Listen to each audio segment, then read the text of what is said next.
What's up, guys, and welcome back.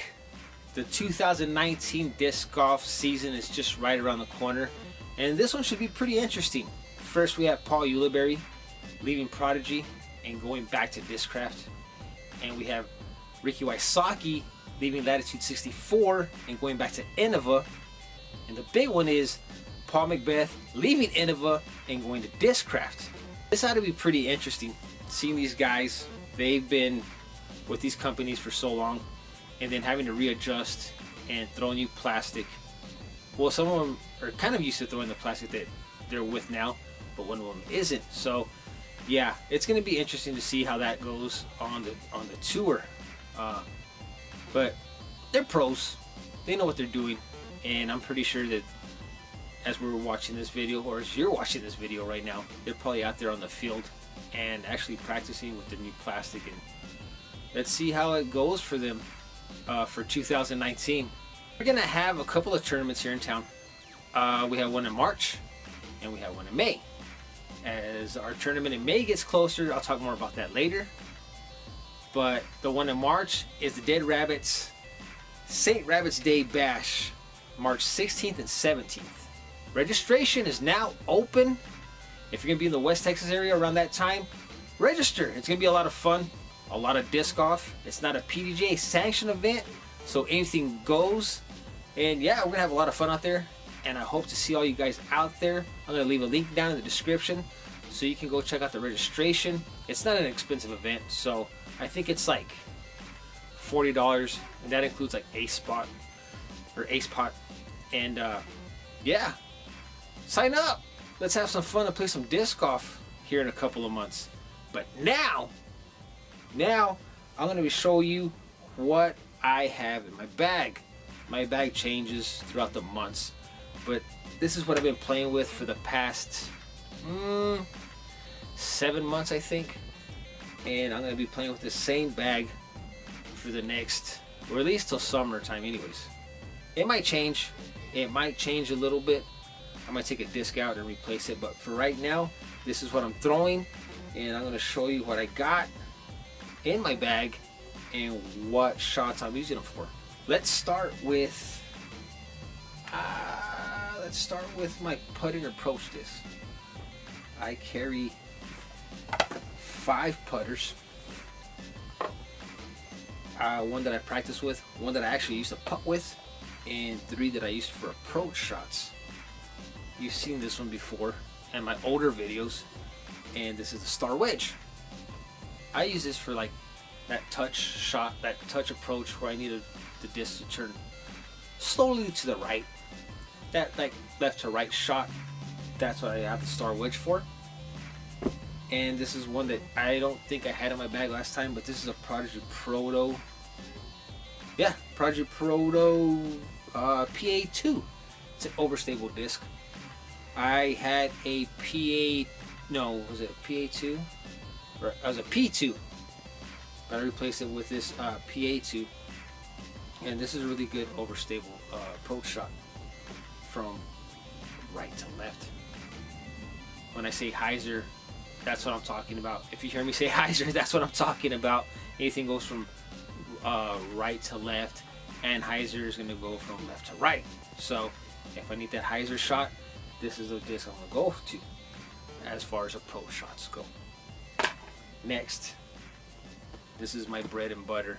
I got a few bread and butters in here I'm going to show you, but as far as like approach shots, my Prodigy 300S PA1, I can get this disc to go straight, I can get it to go left, I can get it to go right. If you ever see me out there on the course playing and I'm doing an approach shot, more than likely you're going to see me pull this disc out, because it's like everything. This is one of those discs that's very controllable for me. It used to be overstable, but I've had it for years, and I've got it broken in to where I can pretty much make it do whatever I want. This is just like a practice putter that I used to practice with, of course. Duh, right? This is just a soft challenger. When I would need to just practice some putts out there before the round, I'll pull this one out. But my main putter is this Yeti AVR. I bought this for my son last year. He wanted a disc at our last tournament, and he picked this one out, and I asked him to let me see it, and I put it with it, and this thing is money, man. This thing is money. It's hard for me to replace this disc, so if I lose it, it's gonna suck. But we'll see. I heard that Macbeth is coming out with some new putters, but they look kind of stiff. This one's not so stiff. It's got some flexibility to it, but as far as like my main putter goes, for mainly putting, I don't use this for approach shots or anything like that. I'm gonna use this Yeti. Now let's go with my mid-range. I really don't carry too many mid-range. I only got 2. I got this one from the Cavern City Open back in June of last year. It's a Rock 3. Pretty much, this thing is really glidey. I can throw this straight and it'll glide to the left slowly, and that's what I use this shot for, or this disc for, because it's just like a really slow, nice little slow glide to the left, and it does its job. I don't really use too much mid-range. I usually use my approach shots for putters, but I don't know, when I need that little bit of extra distance, this does the job. But my main mid-range, my other bread and butter, is my Discraft Buzz. I've had this disc since I first started playing disc golf like 6 years ago. As a matter of fact, this is the first disc that I've ever bought. It's so broken in now. This thing flies like a slower fairway driver for me. I can get some distance off of this disc. If I need to go straight, it'll go straight. Same thing with like my PA1. If I need to go right, it'll go right, left, or left. But if I'm going to use a mid-range for an approach shot, I'm going to be using the Buzz, well, at least this Buzz, because this one's nice and broken in, and it's the bomb. Let me tell you right now, this one is the bomb. Next, let's go with my fairway drivers.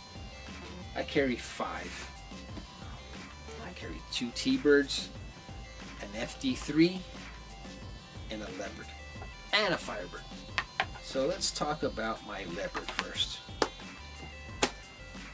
I mainly use this for left to right shots. No matter how slow or how hard I can't get the words out of my mouth. What? No matter how hard I throw this thing goes, man. It'll take that nice straight fade to the right, and it'll keep going to the right. It don't matter if we have a strong headwind. If I throw this thing, it's always gonna fly to the right. And being that it's DX plastic, if I ever lose this, it's very replaceable.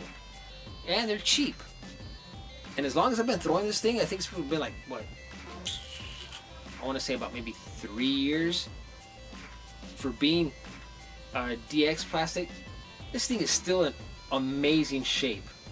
I've hit trees, I've hit telephone poles, and the rim is flawless.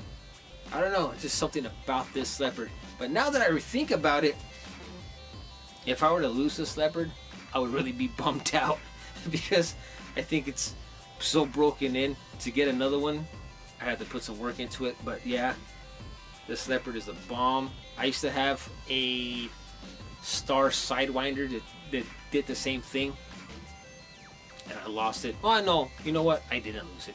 I forgot it out on the course, and somebody picked it up and they never returned it. That sucks. So I pulled this Leopard out and I've been using it ever since, and yeah, this thing is pretty badass.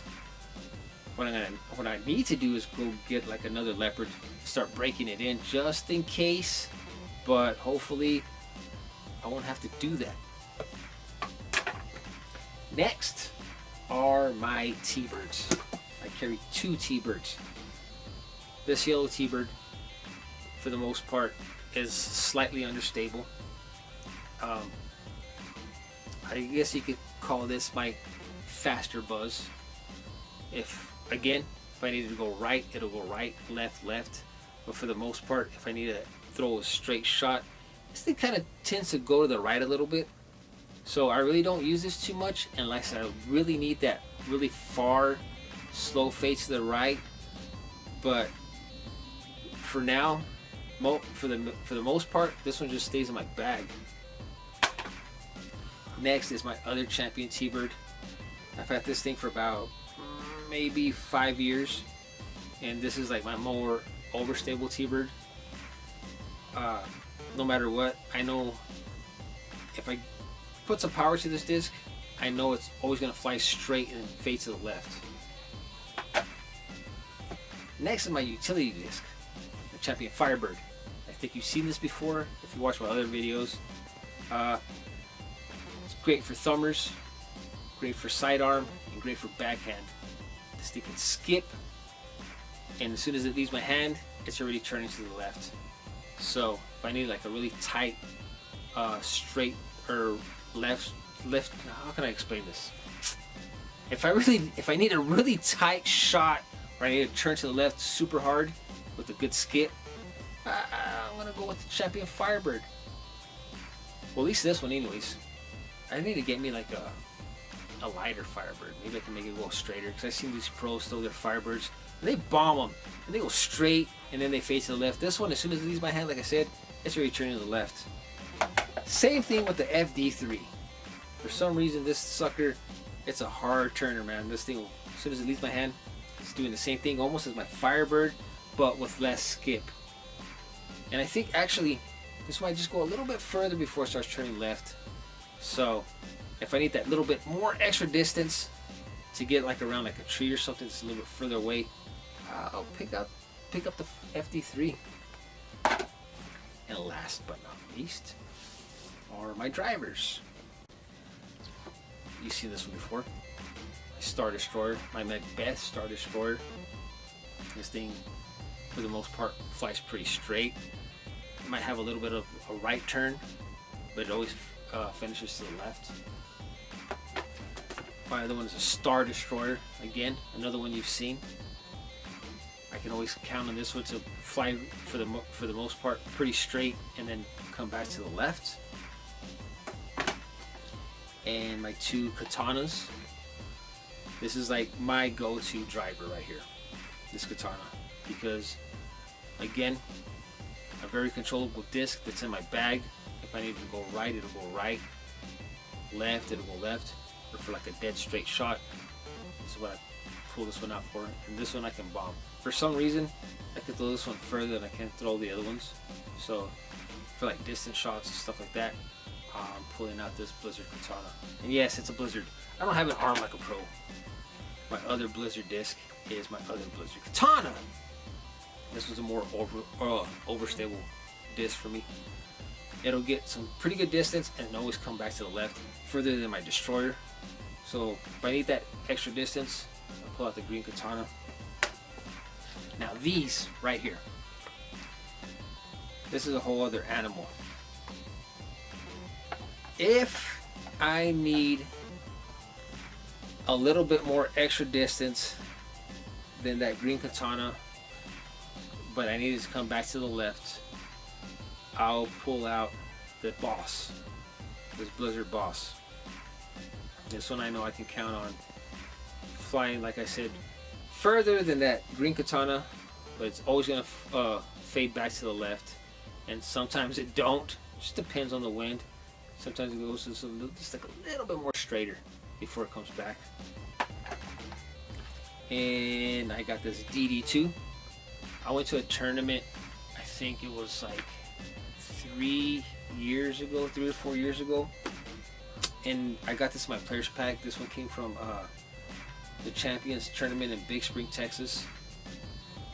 I asked for a Destroyer and they gave me this, and for the whole tournament I thought I was throwing a Destroyer but I really wasn't. I was throwing a DD2 and I'm like, what the hell's going on here? This thing's like, for Destroyers, pretty overstable. And you can't see it anymore, but they had they had written down what it was, but it was like really hard to see because it was like in pin. and I figured it out as a DD2. And yeah, this thing, not as far as that boss, but if I need, and not as far as the katana, but if I just need that mid sort of throw that I know it's always going to come back to the left, I'll pick out the DD2. And my son's being kind of loud, so yeah, I'll pick out the DD2. And last but not least is a disc that a buddy of mine gave me. It's the Lazat PD2. This thing, man, what can I say about this one? This one's super overstable. Not as overstable as the Firebird. If I can compare these two together, or even the FD3, if I were to throw these two at the same time, which is impossible, but if I were to, this is where you're going to fade a little bit more to the left, and this one's going to go a little bit more further before it fades to the left. Because, like, I don't know, I don't have an arm to like throw that far. That's why I throw a lot of Blizzard plastic, and this is Blizzard plastic. But yeah, if I just need that little bit more extra distance before I come back to the left, further than the FD3, I'll throw the PD2. But yeah, that's my disc. Of course they're my discs. They're all my discs. That's my bag. Oh, I was throwing or playing with the grip. Now I'm going old school and playing with this old Voodoo bag. I don't know, I love this bag. It's very comfortable with these straps. And I've been using this bag for like the past 3 weeks. And one of the guys told me that, oh, you're using that old school style bag? I was like, yeah, it's comfortable. I like the way it feels in my back. So that's good. That's good to see that people are still using like old school style bags and stuff. But yeah, I love this bag. I might use it for the next few months, and I might go back to my grip. We'll see. But yeah, that's my bag. Those are my discs. Thanks for watching, and I'll see you on the next episode.